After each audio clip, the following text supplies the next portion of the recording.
दोस्तों, राधा और कृष्ण की प्रेम कहानी सदियों बाद भी लोगों के दिलो दिमाग में ताजा है। एक ऐसा प्रेम जिसमें किसी ने कृष्ण भक्ति की राह देखी तो किसी ने इस कहानी को विरह का गीत समझकर गुनगुनाया। कृष्ण और राधा का प्रेम जितना चंचल और निर्मल रहा उतना ही जटिल और निर्मम भी। सदियों से भले ही कृष्ण के साथ राधा का नाम लिया जाता रहा है, लेकिन प्रेम की ये कहानी कभी पूरी नहीं हो पाई।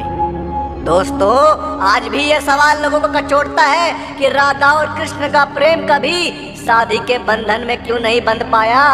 जिस शिद्दत से कृष्ण और राधा ने एक दूसरे को चाहा, वो रिश्ता विवाह तक क्यों नहीं पहुंचा। क्यों संसार की सबसे बड़ी प्रेम कहानी विरह का गीत बनकर रह गई। क्या वजह है कि राधा से सच्चे प्रेम के बावजूद कृष्ण ने रुक्मणी को अपना जीवन साथी चुना था। उनकी कुल 8 पत्नियों का जिक्र मिलता है, लेकिन उनमें राधा का नाम नहीं है। इतना ही नहीं, कृष्ण के साथ तमाम पुराणों में राधा का नाम नहीं मिलता है। भगवत गीता से महाभारत तक कहीं नहीं राधा का नाम। राधा का अंतिम समय कहाँ बीता और किन हालात में राधा ने जीवन के अंतिम क्षण बिताए। जिस राधा को कृष्ण की परछाई समझा जाता था, उसका क्या हुआ, यह सब एक रहस्य बन चुका है। राधा का नाम भगवत गीता से लेकर महाभारत तक कहीं नहीं मिलता। राधा के बिना जिस कृष्ण को अधूरा माना गया है, उनकी कथाओं में राधा का नाम तक नहीं है। इस रहस्य को समझने के लिए उनके धरती पर उतरने की वजहों को जानना होगा। ऐसा कहा जाता है कि राधा धरती पर कृष्ण की इच्छा से ही आई थी। भादों के महीने में शुक्ल पक्ष की अष्टमी के अनुराधा नक्षत्र में रावल गांव के एक मंदिर में राधा ने जन्म लिया था। यह दिन राधा अष्टमी के नाम से मनाया जाता है। कहते हैं कि जन्म के 11 महीनों तक राधा ने अपनी आंखें नहीं खोली थी। कुछ दिन बाद वो बरसाने चली गई, जहां पर आज भी राधा रानी का महल मौजूद है। राधा और कृष्ण की पहली मुलाकात भांडेर वन में हुई थी।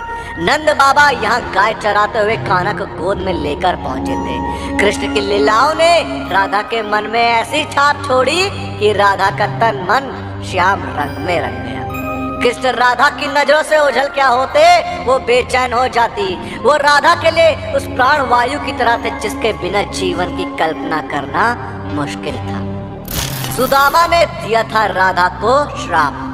कहते हैं कि राधा को कृष्ण से विरह का श्राप किसी और से नहीं बल्कि सुदामा से मिला था। वही सुदामा जो कृष्ण के सबसे प्रिय मित्र थे। सुदामा के श्राप के चलते ही 11 साल की उम्र में कृष्ण को वृंदावन छोड़कर मथुरा जाना पड़ा था। श्री कृष्ण और राधा गोलोक एक साथ निवास करते थे। एक बार राधा की अनुपस्थिति में कृष्ण विरजा नामक की एक गोपिका से विहार कर रहे थे।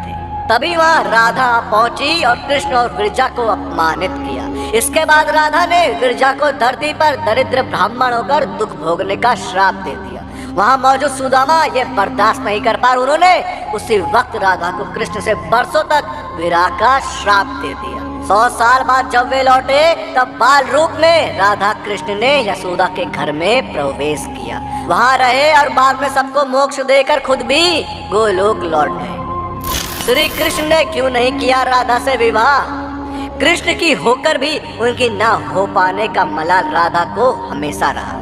अंतिम समय में जब राधा ने खुद को अपनी अर्धांगिनी ना बनाने का कारण कृष्ण से पूछा, तो कृष्ण वहां से बिना कुछ कहे चल पड़े। राधा क्रोधित हो गई और चिल्लाकर ये सवाल दोबारा किया। राधा के क्रोध को देख कृष्ण मुड़े तो राधा भी हैरान रह गई। कृष्ण राधा के रूप में थे। राधा समझ गई कि वो भी कृष्ण ही है और कृष्ण ही राधा है। दोनों में कोई फर्क नहीं है। राधा कृष्ण की ना होकर आज भी उनके साथ पूजनीय है। राधा कृष्ण की प्रेम की ये कहानी अधूरी होकर भी अमर है।